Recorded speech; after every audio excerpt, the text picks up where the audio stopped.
ውድ ኢትዮጵያኖች ባለፈው ነግረናችሁ ነበረ። ያው እንዴት ነው ቤት የሚሰራው አሜሪካ ላይ በእንጨት ነው ብለናችሁ ነበር። አሁን ደግሞ ይሄው እንጨቶች ተዘጋጅተው እየተሰራ አግኝተናል። አንድ ቤት ልክላችኋለሁ፣ አሳያችኋለሁ ብዬ ነበረ። አሁን ውስጥ ለማና ምን ይመስላል ቤቱ ቢሆን ያው እነዚህ ሰራተኞች ናቸው እየሰሩ ነው ያሉት። ያው ቤቱን እየሰሩ ነው፣ ኮምበርሳቶ እየመቱ ነው ያሉት። ይሄ ውሻ ነገረኛ ውሻ ነው እና ይሄን ይመስላል። ይሄው ክፍል እያደረጉ ነው እና በጣም ይገርማል። አሁን ይሄ ነው ፎቅ ይደረግና ወደ ፎቅ ይሰራል። በጣም ቀላል ነው ቤት አሰራር። እንደምታዩት ነው እንዳለ እንጨት ነው። በቃ ይሄ እንጨት ነው፣ በእንጨት ነው የሚሰራው ሁሉም ማለት ነው። ሙሉ ቤቱ በእንጨት ነው የሚሰራው። በጣም ትልቅ ቤት ነው የሚሰራው፣ ፎቅ ነው እየተሰራ ያለው። ይሄ ቤት ነው እንግዲህ የምታዩት። አሰራሩ እንደዚህ ነው። ሌላ ክፍል የተለያየ መኝታ ክፍል አለው፣ ሳሎን አለው። ይሄ በረንዳ ነው የምታዩት። ይሄ ደግሞ ዋናው ሳሎን ነው።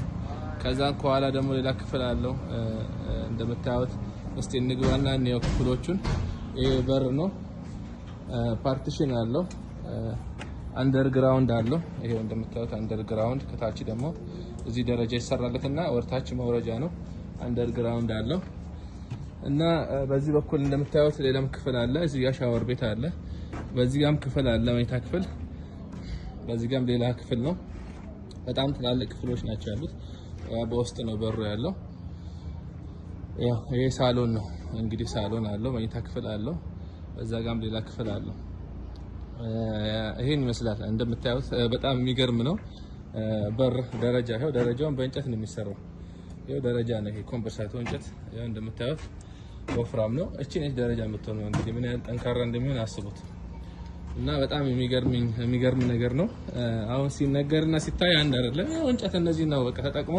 ይሄው አሁን ይሄ ምን እንደምታዩት ግድግዳ ነው። ከዛ ይሄ ቤት ይሰራና ሲያልቅ ማለት ነው ቀለም ተቀብቶ ልክ እንደዚህ ቤት ይሆናል። አሁን አያችሁት እነዚህ ቤቶች ሁሉ አሁን ተሰርተው ያለቁ ናቸው። በቅርቡ ተሰርተው አልቋል። እነዚህ ይሄው እዚህ ጋርም ተሰርተው አልቋሉ። ጣሪያ ይደረጋል። በጣም ቀላል ነው። ጣሪያውም እንደዚህ በር ይደረግለታል። በጣም ቆንጆ ቤት ይሆናል ማለት ነው። እንደዚህ ያምራል። ይሁት እንግዲህ እንዴት እንደሚያምር ቤቱ በጣም ያምራል። ቤቱ እንዴት ተሰርተው ነው እንግዲህ ወደ ኢትዮጵያኖች በእንጨት ሰርተው እንደዚህ ያሳምሩታል። እና እንደምታዩት ነው በጣም ቆንጆ አድርገው ሰርተውታል። ይሄን ይመስላል ዛሬ ይዘንላችሁ የመጣ ነው።